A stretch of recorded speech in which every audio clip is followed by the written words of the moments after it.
distinguished members of the General Assembly. Namaste from Bharat.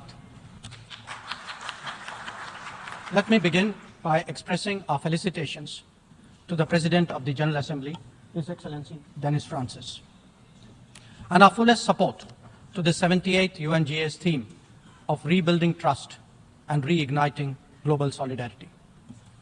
This is an occasion to take stock of our achievements and challenges, even while sharing our aspirations and goals. And indeed, in regard to both, there is much that India has to share. Mr. President, the world is witnessing an exceptional period of turmoil. As it is, structural inequities and uneven development have imposed burdens on the global south. But stresses have been aggravated by the impact of the COVID-19 pandemic and the repercussions of ongoing conflicts, tensions, and disputes.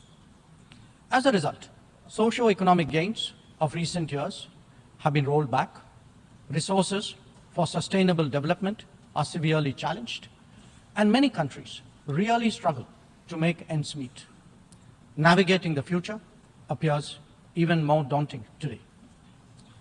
At this juncture, it was with a sense of exceptional responsibility that India took up the presidency of the G20. Our vision of one Earth, one family, one future sought to focus on the key concerns of the many, not just the narrow interests of a few. In the words of Prime Minister Narendra Modi, it was to bridge divides, dismantle barriers, and sow seeds of collaboration that nourish a world where unity prevails over discord and where shared destiny eclipses isolation.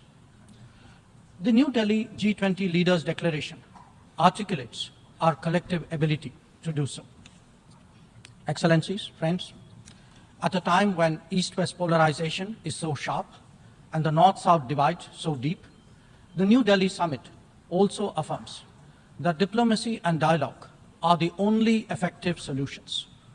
The international order is diverse, and we must cater for divergences, if not differences.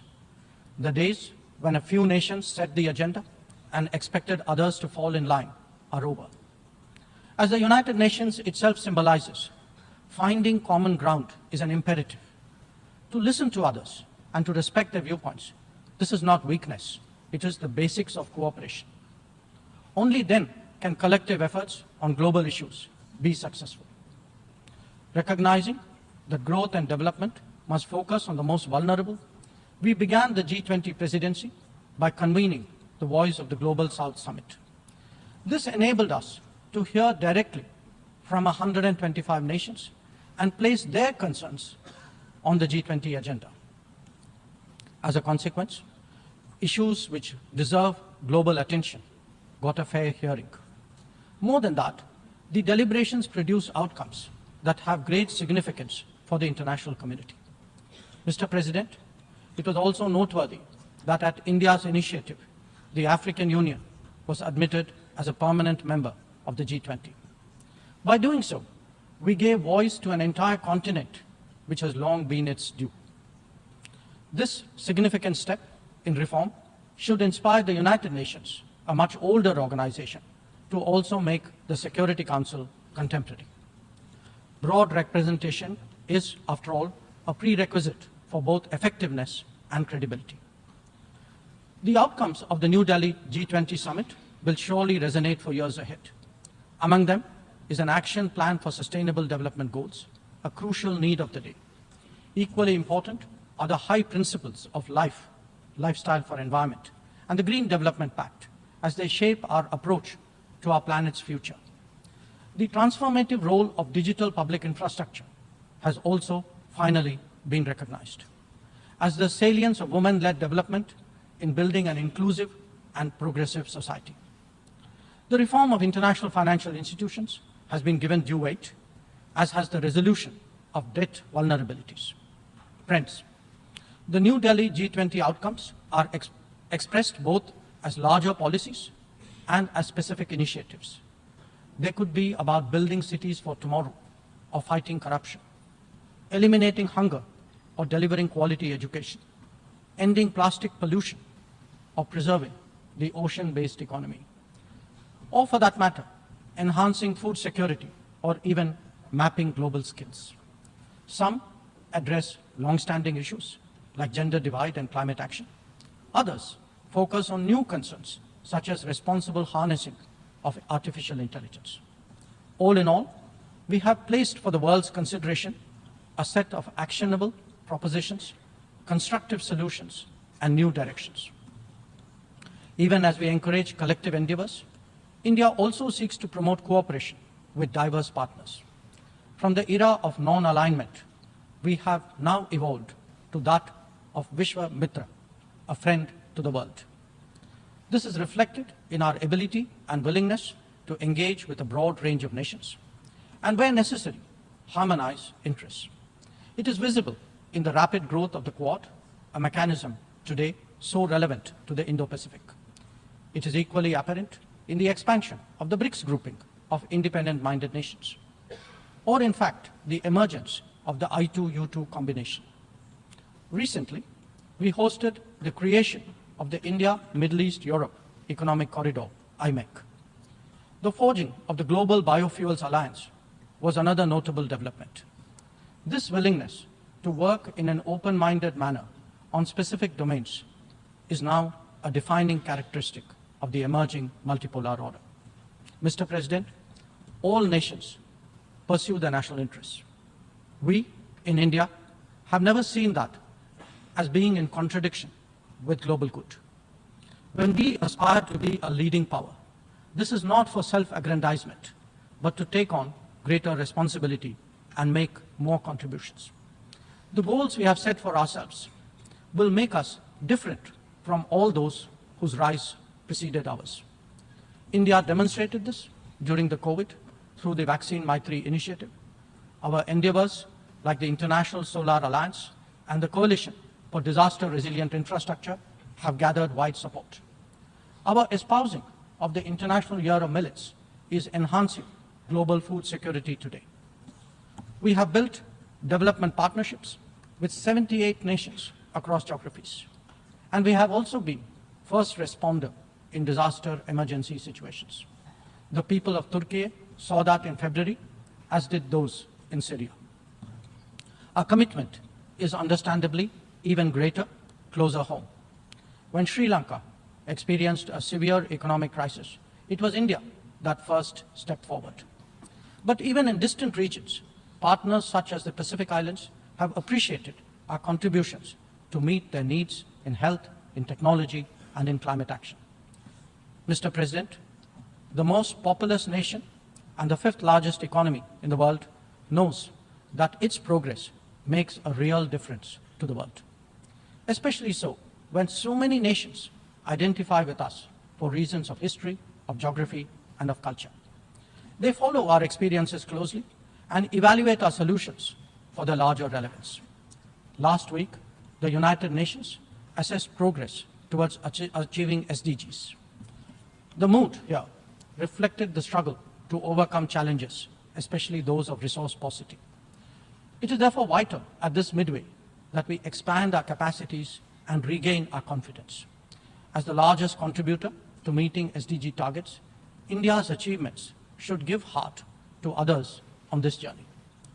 After all, the Global Multidimensional Poverty Index records that we have halved the global MPI value in the last 15 years, lifting 415 million people out of poverty.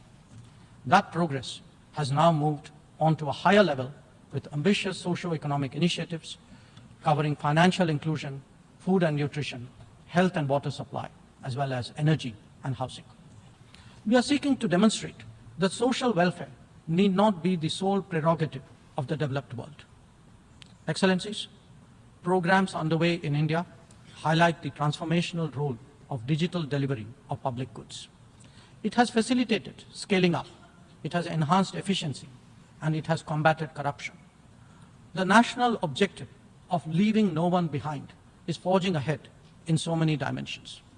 Moreover, the democratization of technology has opened mindsets, instilled confidence, and inspired innovations. Excellencies, in our deliberations, we often advocate the promotion of a rules-based order. From time to time, respect for the UN Charter is also invoked. But for all the talk, it is still a few nations who shape the agenda and seek to define the norms. This cannot go on indefinitely, nor will it go unchallenged. A fair, equitable, and democratic order will surely emerge once we all put our minds to it. And for a start, that means ensuring that rule makers do not subjugate rule takers. After all, rules will work only when they apply equally to all. Mr. President, we must never again allow an injustice like vaccine apartheid to recur. Climate action, too, cannot continue to witness an evasion of historical responsibilities. The power of markets should not be utilized to steer food and energy from the needy to the wealthy. Nor must we countenance that political convenience determines responses to terrorism, extremism, and violence. Similarly, respect for territorial integrity and non-interference in internal affairs cannot be exercises in cherry-picking. When reality departs from the rhetoric, we must have the courage to call it out. Without genuine solidarity, there can never be real trust. This is very much the sentiment of the Global South. Next year, the United Nations will be hosting the Summit of the Future. This should serve as a serious opportunity to drive change, champion fairness, and reform multilateralism, including the expansion of the Security Council memberships. We must address global challenges imbued with the conviction that we are one Earth and one family with one future. Excellencies, friends, India has entered the Amrit Kaal, a quarter century where greater progress and transformation awaits us. We are confident that our talent and creativity, now so visibly unleashed, will power us forward. The world saw a glimpse of what is to come when our Chandrayaan-3 landed on the moon. Today, our message to the world is in digitally enabled governance and delivery, in the widening ambit of amenities and services, in rapidly growing infrastructure, and in our energetic startup culture. It is visible too in vibrant cultural expressions, such as in the arts, yoga, wellness, and lifestyle.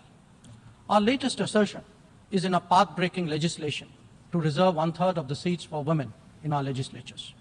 Mr. President, I speak for a society where ancient traditions of democracy have struck deep modern roots.